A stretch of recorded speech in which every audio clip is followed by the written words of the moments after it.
Hello. Wow, that sounded horrible. Hello, Joseph Rogers here with you. And something I wanted to talk about today is something that has helped me on a profound level that I want to share with you if you're interested at all. The thing I want to share with you is that I have been experimenting with drugs to kind of see what it can do for me. The drugs I'm talking about are psilocybin mushrooms.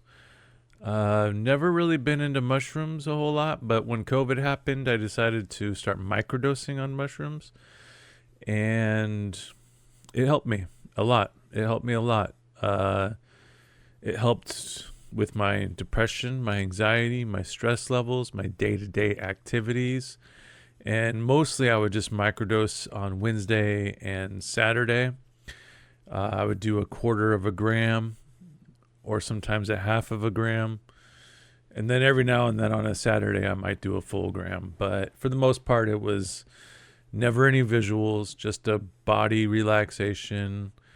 And I felt like it helped me a lot look inward and kind of just retrack a lot of my life and where it all started and where I am now, and tried to kind of self psychoanalyze why I am the way I am and why I have the faults that I do, the things about me that I don't like, that I want to change.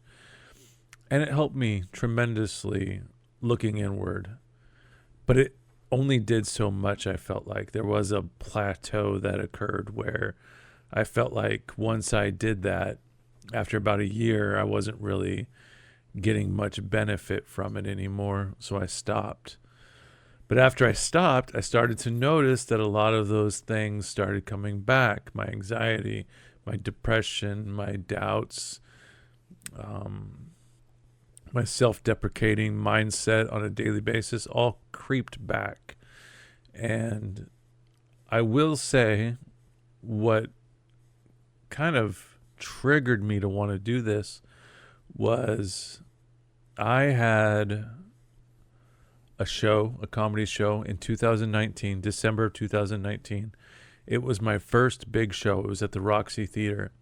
And for me, this was my breakout show. This was my 9 years into comedy and finally feeling like, okay, this is my big show. This is going to be the show that I use to launch me into comedy full time.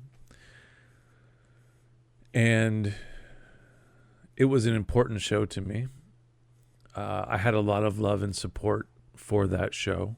And I invited my parents to the show because it meant a lot. And I wanted them to see how far along I have come in comedy. Well, they didn't show up. They said they were going to be there. They told me they were on their way, and they didn't show up. And to backtrack even more, when I was a kid, I started playing baseball at age 12. And I just walked onto this field where these kids were playing. I asked if I can play. They said no, they were in an actual baseball league and that they were practicing for their games and that they couldn't allow me to play with them unless I was on the team. So I went home and I asked my mom if I can be on the team. It cost $25. She said no, they can't afford that, which is understandable. The struggle's real in the 80s and 90s. And I went back and I kept bugging them. I was like, I really want to play with you guys. I really want to, whatever you need me to do, I'll just run balls down. I'll help pick up the gear. Whatever it is you want me to do, I'll do it. And I did. They let me help. I wasn't playing with them, but I was helping. And then after a while, they said, you know what? You want to be on the team next year? We'll cover the $25. So I was like, yes. And I looked forward to the next year. And there came a time where our team was pretty good. I was probably 13, 14, maybe 14 years old. And I played center field. But all that year that I was playing center field, I wanted to pitch. I wanted to be in a game where I'm pitching. So I practiced all year. And the coaches saw that.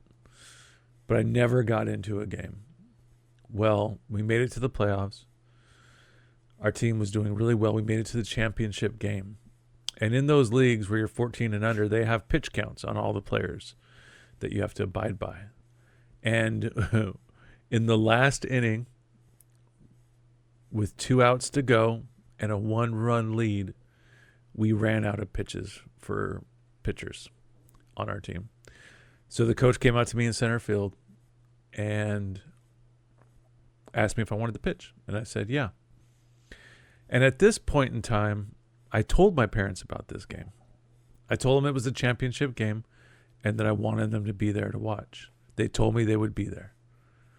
And throughout the game, when it started, I didn't see them. I thought maybe they're still in the stands and the bleachers. There's a lot of people there. Maybe I'm just not seeing them. But I kept looking all game, looking, and they weren't there. And then when they asked me to go pitch, I got closer to the stands. And when I'm warming up for my pitching, I see that they're definitely not there. And I end up getting the 2 outs we needed to win the championship. And my team, we all celebrated. The coaches came out. They picked me up, threw me on their shoulders, and I was on cloud 9. I felt like this was the greatest day of my life up to this point. And instead of being happy and celebrating with the rest of the team, I just kept looking in the stands, hoping that my parents were there. And they weren't there. And that really messed me up a lot. It messed me up more than I knew. I knew that it had done something to me, but I was too young to fully understand what it had happened. And it wasn't until that comedy show, so many years later, age 14 to age 40, 39, 14 to age 39, when that show happened and I looked for my parents in the crowd, they weren't there. And it brought me back to when I was 14, to that game. And it really hurt me on a level like it did when I was 14. And I had never really processed what you want to call that, whether it's trauma, extreme disappointment, whatever you want to call it. I was never able to fully cope with that or forgive my parents for that. And when they didn't come out to the show, it just hit me. It hit me so hard emotionally that I realized that I was carrying a lot of trauma and I was carrying a lot of things that whole time. And that's when I decided to start microdosing mushrooms. And that's when I started to realize these things about myself and the trauma that I was holding on to. And so that helped a lot. But it only did so much. But the reason why I'm really talking to you right now about this is when I was about 32 years old, I believe, right before I started doing comedy, I had a out-of-body experience.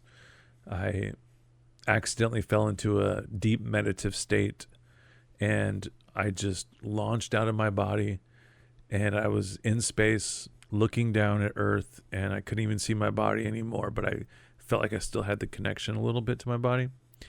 And it was a crazy experience because I didn't mean to do this. I was just in a deep meditative state on break at work. But I think, and what I've heard is that what happened was when I fell into that deep meditative state, I activated a little bit of the chemical DMT in my brain, which normally only activates in the womb when you're dying, when you're dreaming, or if you fall into a deep meditative state.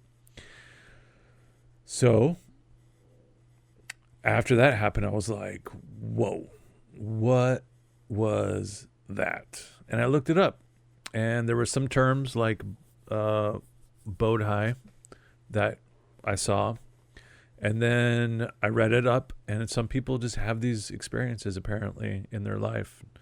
And it really changed me. It felt like I had almost like a spiritual or self-realization that I had just gained in that moment that I didn't have previously. And I came out of it with the conclusion that I was going to start pursuing the things that I want to pursue in my life without letting fear or doubt hold me back, which is one of the reasons why I started doing comedy. And it was a game changer for sure.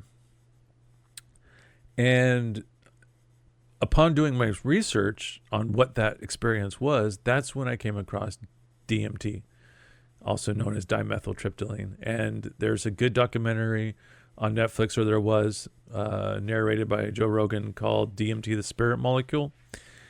And I watched that, and I really resided with what that is and what that means and what the spirit molecule means and everything like that. So I really bought into it, and I got the book. There was a book called DMT, the Spirit Molecule. And I read the book, and the book was just trial runs, test runs of people getting IVs of liquid DMT and being sent to another realm of existence where they're so far down into another realm that they don't even remember what it's like to be human on Earth. It's not until they come off of the DMT and they start to regain this consciousness that they're like, oh yeah, I'm a human on Earth. Because wherever they were, they weren't a physical form. They were more like a spiritual entity, experiencing the universe in its wholeness or holiness, whatever you want to call it. I've never experienced that level, but I did find it intriguing. And I knew that one day I might look into it. So, baseball game, we win the championship. Comedy show. Or no, baseball game, we win the championship. I'm devastated my parents aren't there. Age 32, I have a spiritual experience, out-of-body experience. And I think that happened because of the incredible amount of stress and trauma that my life had up to that moment. And it was kind of like just festering up, and it just had to come out somehow. So with just a little bit of natural DMT activated in my brain, this is theoretical, it allowed me to have that experience on top of all the frustration and all the trauma and everything else in life leading up to that point. Then I did my research. Then I decided during COVID to microdose on mushrooms after the comedy show where my parents didn't show up, to help me look inward, which not only helped me with the trauma of my parents not being there, but also just other traumas in life and other things about me that I wanted to change. And it helped me see things differently and approach my life differently and make choices differently. But this whole time, since age 32 till now, age 44, I've wanted to experiment with DMT or ayahuasca. You know, I waited for a long time because I really wanted the time to be right and me to be ready. Well, it's not realistic that I can go to Costa Rica or Hawaii and do a ayahuasca retreat for thousands and thousands of dollars. So eventually it just got to the point where I came across somebody that had some DMT. They gave it to me. I held on to it for a long time, probably held on to it for about 6 months. And then one day it was just calling me. I just felt like it was calling me. Like one day I said, today's the day. I'm going to do it today. And I just did a little bit. I didn't do enough to go down a wormhole and break through another plane of existence. I did just enough that I felt comfortable with just to get an idea of what I'm dealing with here. The high was about 15 to 20 minutes long. It was a little weird. I didn't have any visuals. I did have a interesting high for about 15 to 20 minutes of just, whoa, what is this? This is weird. This is different. I laid down in my bed, shut my eyes. That was cool. I did see some things when I shut my eyes, more like fractal patterns and super nice colors, purples and greens and blues and stuff like that. But then afterwards, I felt so much better. I felt so relaxed. I felt free of all stress. I felt free of all anxiety, doubt, depression, all of these things that normally were just an everyday part of my life that I just had accepted that that's who I am. It all just faded away. It all just went away. And it was insane. When I would do my normal things in life, it was easier. It just felt like nothing. It felt like I wasn't being held back anymore by anything. And that lasted months. That was in April of 2024 when I first did that hit. And it lasted a while. Months of just feeling so much at ease. Even when there was things in my life that were stressful or stress coming my way, I felt like it just didn't affect me. I felt like I either did something about it or I couldn't do anything about it. And I either did something or I didn't. And it was never like, what am I going to do? Oh my gosh, life is falling apart. It was never like that. It was just more, okay, this is what's happening. I've acknowledged it. This is what we're going to do. And we're going to move on. And I couldn't believe it. It felt like all of the shit in life that gets thrown at you, whether it be surviving, paying bills, eating, feeding your family, working, having functional friendships, relationships, just all the normal stressors and day-to-day things that we do in life, it can really wear us down.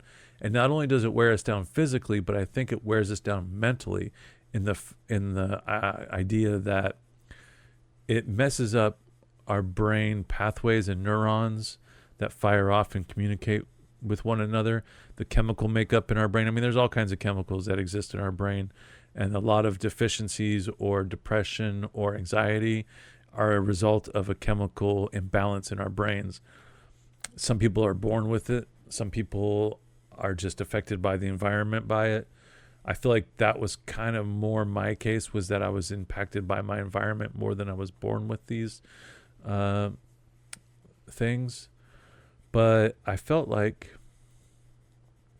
it was just a reset button in my brain. I felt like I was like what square one would be as a human being, like what if we just took all those things that have been hampering you and beating you down and we just let it all go.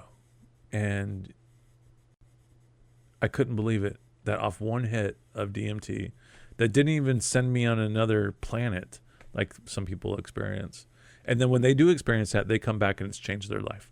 A lot of times they come back with a different outlook on life, and that's not a coincidence. There's a reason why.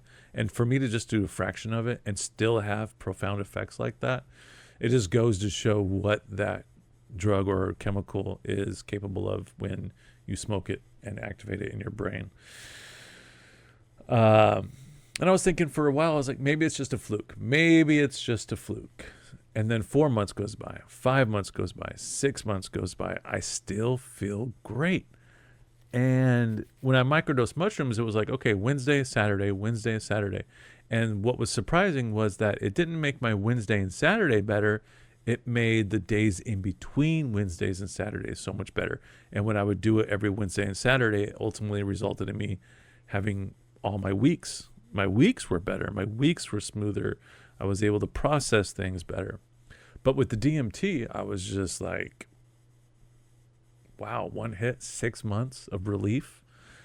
And then eventually I felt like I kind of started to come back down a little bit to where I started having some of those same things that I had previously. So then I did another hit. And then it kind of did give me another reboot. It wasn't as profound or as effective, I will say, but it still made me feel good. It still brought me more to a centered mindset and a more optimal functioning mindset. And so that was October. So I went from April to October or November. I think it might have been November, April to November. And then, November. And then recently, I decided to do it again in January. And I didn't feel like I needed to. I felt like I was still running good off the last two hits, April's hits and November's hits. I felt like I was still running good. But I did it anyway. I did it with a friend this time. And it's interesting because I felt like going into I didn't need it, but I did it anyway. And then I realized that the results were not the same. I felt like I was just already good. So even though I did feel a little different for 15 to 20 minutes like I normally did, the impact wasn't felt as much because I was already good to go, I felt like. But it was interesting to still experiment and to see, right? So that is an important thing because now I know that first hit, when it was calling my name, was the most important because of all the built up stuff in my brain that I couldn't just release on my own. And so it was a matter of just 44 years of life, just all getting built up and then released at one time. And so now I feel like I might be able to go a year without wanting to do it again, you know? And if this is something that I just do once a year that makes my day so much better, well, I have to share this, right? I have to talk about it. And I know that with these kind of things, results do vary, you know? There's a lot of people that don't necessarily have a lot of the same struggles or problems in their mindset that I do. So maybe there's a chance that I just really needed it, and that's why I got so much out of it.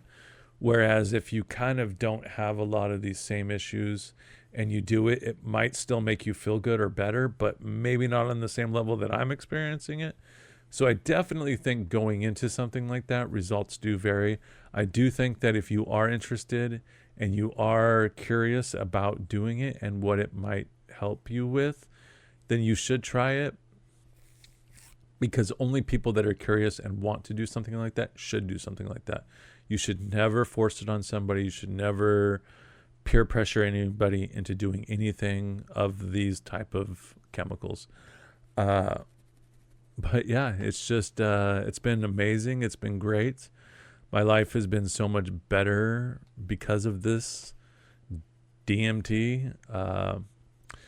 I might be more likely now to try to book an ayahuasca trip in the future if I can afford it, or just try to smoke enough DMT to break through and have that experience. What I've heard about that experience is it's pretty profound. It's pretty intense. I hear that you have to be willing to face whatever demons or face whatever things in your life you may not have faced yet or coped with yet. So if you have anything that is on your mind or weighing you down, you're going to have to face that before you can enjoy the experience. And for some people, that might be a lot. We don't know what each person holds, you know, inside them and needs to be released. But the greater need or the greater problem functioning, the more benefit we can get from it. So yeah, I just wanted to share that with you. That's my experience with microdosing DMT is what I'm calling it. And if I do end up going and doing more and breaking through to the other side, I'll definitely keep you updated on that. But as for right now, it's a game changer. It's a life changer. I see things differently. I appreciate things differently. I'm more accepting of who I am as a person, who I am as a physical being in this realm. You know, I feel the oneness with the universe and everybody.